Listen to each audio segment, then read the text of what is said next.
नमस्कार, ये आकाशवाणी शिमला है। अब आप राजकुमारी चंदेल से कोविड-19 पर विशेष समाचार सुनिए। कोविड मरीजों की संख्या फिर से बढ़ रही है, इसलिए श्रोताओं से अपील है कि कोई भी कोताही न बरतें, सुरक्षा उपायों का पालन करें और 45 वर्ष से ऊपर के सभी लोग बेहिचक टीका लगवाएं। सुरक्षित रहें और इन आसान उपायों का पालन करें। मास्क पहनें, 2 गज की दूरी है जरूरी, सुरक्षित दूरी बनाए रखें, हाथ और मुंह साफ रखें। प्रधानमंत्री नरेंद्र मोदी ने कहा है कि कोरोना काल के दौरान भारत और बांग्लादेश ने अपनी अपनी क्षमताओं को सिद्ध करके दिखाया है। बांग्लादेश के ओराकांडी में मतुआ समुदाय को संबोधित करते हुए प्रधानमंत्री ने कहा कि दोनों ही राष्ट्रों को इस महामारी का सामना करना पड़ रहा है और इसके निदान के लिए दोनों देश मिलजुल कर प्रयासरत हैं।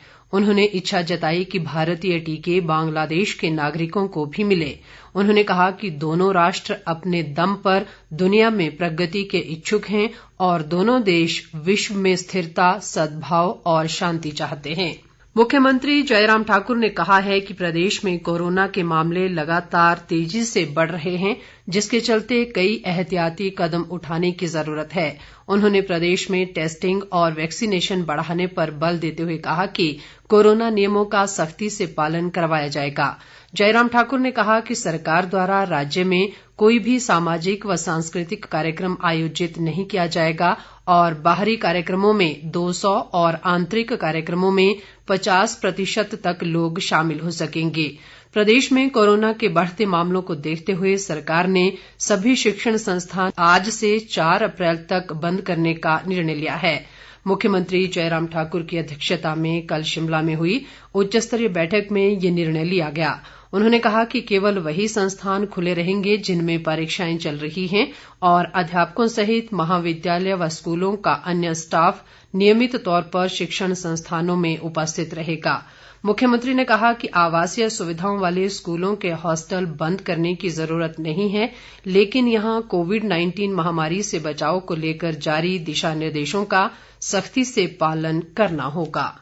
केंद्र ने राज्यों से कोविड संक्रमण का प्रसार रोकने के कड़े उपायों के साथ आगामी त्योहारों के दौरान भीड़ को नियंत्रित करने के आवश्यक उपाय करने को कहा है। इन उपायों में मास्क लगाने और सुरक्षित दूरी बनाए रखना शामिल है।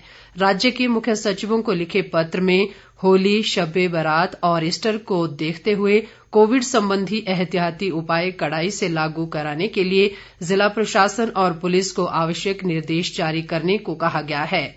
केंद्र ने राज्यों से लोगों को इस बारे में सतर्क करने के लिए जागरूकता अभियान चलाने को भी कहा है। इससे पहले केंद्रीय स्वास्थ्य मंत्रालय ने भी राज्यों और केंद्र शासित प्रदेशों को त्योहारों के दौरान स्थानीय पाबंदी लागू करने और भीड़ को नियंत्रित करने को कहा था।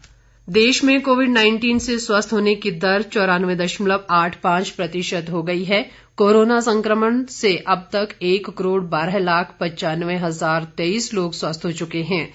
मौजूदा समय में देश में कोरोना के सक्रिय मरीजों की संख्या 4,52,647 है।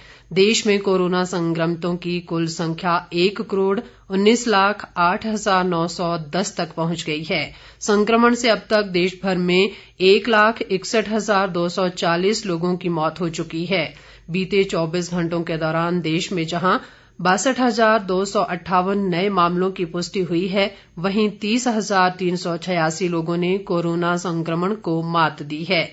आईसीएमआर के अनुसार देश भर में अब तक 23,97,69,553 लोगों की कोरोना जांच की जा चुकी है। पिछले 24 घंटों के दौरान 11,64,915 कोविड नमूनों की जांच की गई। इस बीच देश भर में 5,81,09,773 लोगों को कोरोना का टीका लगाया जा चुका है।